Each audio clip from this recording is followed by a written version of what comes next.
আমাদের ডিভোর্স হয়েছে আজকে দুপুরে। সন্ধ্যায় শুনলাম আমার হাজবেন্ডের প্রেমের বিয়ে হচ্ছে তার এক্সের সঙ্গে। তার এক্সের বাড়ি তাদের বাড়ির খুবই কাছে। কিছুদিন পর জানতে পারলাম আমাকে ডিভোর্স দেওয়ার 2 দিন আগে আমার হাজবেন্ডের সঙ্গে তার এক্সের বিয়ে দিয়েছে তার আপন বড় বোন। এই কথাটা শোনার পর শরীর আমার থরথর করে কাঁপতেছিল। জায়গায় আমি বসে পড়ি, পুরো শরীর যেন আমার ঠান্ডা হয়ে যায়। আমার শরীরের এত খারাপ কন্ডিশন দেখে আমার মা বাবা বাধ্য হয় ডাক্তার আনতে। আমাকে স্যালাইন দেওয়া হয়। হাতে স্যালাইন নিয়ে রাত 1টার সময় ফেসবুকে ঢুকলাম। আমার ব্লাউজ আমার বেনারসি পরে আমার হাজবেন্ডের এক্স বউ সেজেছে। আমার হাজবেন্ডের মন আজ অনেক খুশি, কারণ এমনিতে বউটা অনেক সুন্দরী, তারপর আবার প্রেমের বিয়ে। একটার পর একটা ছবি আমার হাজবেন্ড ফেসবুকে পোস্ট করতে আছে। এমনিতে হাতে স্যালাইন, তারপর এগুলো দেখে আমার দুনিয়াটা অন্ধকার হয়ে যাচ্ছে। আমার হাজবেন্ডের এসব ছবি দেখার পর আমি 2 দিন 2 রাত আর ঘুমাতে পারি। আমার বাচ্চাটাকে আমি সামলাতে পারছিলাম না। 3 দিন পরে এসে আমার ফুপুরা আমার বাবুটাকে নিয়ে যায়, কারণ আমি এই অবস্থায় আমার বাচ্চাটার একদমই টেক কেয়ার করতে পারছিলাম না। দিনে দিনে ডিপ্রেশনে চলে যাচ্ছে। আমার বেনারসি পরে আমার বাড়ির সামনে দিয়ে আমার হাজবেন্ড তার নতুন বউকে নিয়ে মামা বাড়ি বেড়াতে এসেছে। আমার বাড়ির পাশেই তার মামা বাড়ি। ওরা এখানে 3-4 দিন ছিল,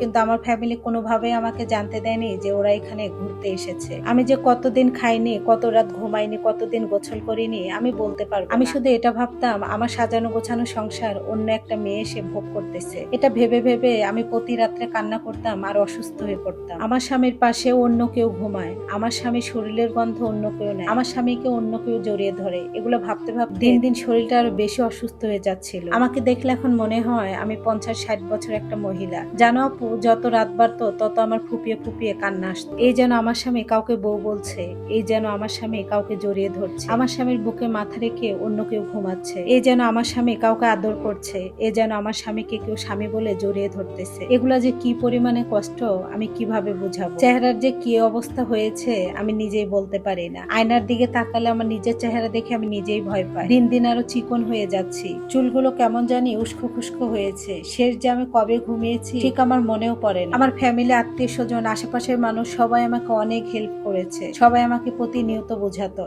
তোমাকে ছেলেটার জন্য হলেও বেঁচে থাকতে হবে। সে যদি আরেকটা বিয়ে করে দিব্যি সংসার করতে পারে তাহলে তার কথা কেন তুমি ভাবো। একটু নিজের মনটাকে বুঝিয়ে বাচ্চাটার দিকে তাকিয়ে একটু কামব্যাক করা শুরু করেছি। বন্ধু বান্ধব, আত্মীয় স্বজন সবার সাথে একটু ভালোভাবে কথা বলতে শুরু করেছি। এর মধ্যে একটা খবর আসলো আমার হাজবেন্ডের বর্তমান স্ত্রী তাকে নাকি ডিভোর্স দিয়েছে। আমি যেন তাদেরকে মাফ করে দিয়ে আবারও যেন তার সংসারে ঘুরে যাই বাচ্চাটার দিকে তাকিয়ে। আমার এক্স হাজবেন্ড আমার মামা বাড়ি এসে ঘুর করতে, তার ছেলের জন্য নাকি তার অনেক কষ্ট লাগতেছে, মায়া লাগতেছে, ছেলেকে ছাড়া নাকি থাকতে পারতেছে না। আমার স্বামী এখন একে ওকে ধরে অনেক কান্নাকাটি করে আমাকে আনার জন্য। জানো আপু, ছোটবেলা থেকে আমি অনেক আদরে মানুষ হয়েছি। কেউ যদি আমাকে তুলে না খাইয়ে দিত আমি কখনো খেতাম না। সেই আমি সংসারটা টিকিয়ে রাখার জন্য চাকরানি সেজেছি, অজস্র গালি শুনেছি, অজস্র খারাপ ব্যবহার, আমার শরীরে হাত তুলেছে, তারপরও আমি মুখ বন্ধ করে সহ্য করেছি। কত অত্যাচারী আমি তাদের সহ্য করেছি, কিন্তু এখন আর আমি কোনোভাবেই ওই সংসারে ফিরবো না। তারা আমাকে কত শত অপবাদ দিয়েছে শুধু আমাকে ঘর ছাড়া করার জন্য। শাশুড়ি ননদ কত মিথ্যা অপবাদ দিয়ে গিয়েছে আমাদের গ্রামে এসে আমার নামে। শাশুড়ি তো শুরু থেকে আমাকে সহ্য করতে পারতো না, আর আমার শাশুড়ি আর ননদ আমাকে সহ্য করবেই বা কিভাবে। তারা একটা সময় আমাদের বাড়িতে কাজ করত,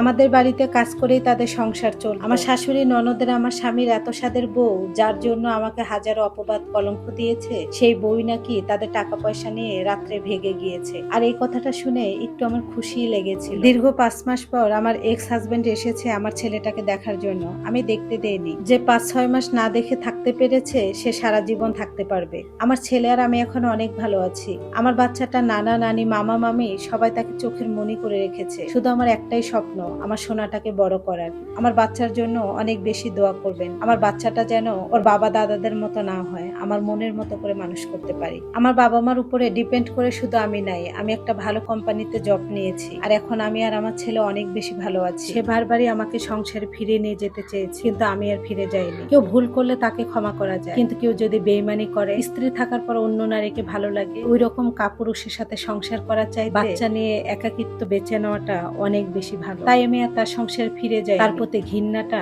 আমার মৃত্যুর আগ পর্যন্ত থাকবে। আমার বাচ্চাকে নিয়ে আমি অনেক বেশি ভালো থাকতে চাই। আমার বাচ্চাকে নিয়ে আমি বাকি জীবনটা পাড়ি দিতে চাই। দ্বিতীয় কোনো পুরুষ আমার জীবনে আমি আনতে চাই না। তোমরা দোয়া করো আমার জন্য। এটা একটা আপুর লাইফ স্টোরি। যারা দ্বিতীয় বিয়ে করতে চান, বিশেষ করে ছেলেরা, একটু ভেবে চিন্তে করবে। প্রথম স্ত্রীর মতো দ্বিতীয় স্ত্রী কখনোই হবে না। ধন্যবাদ সবাইকে।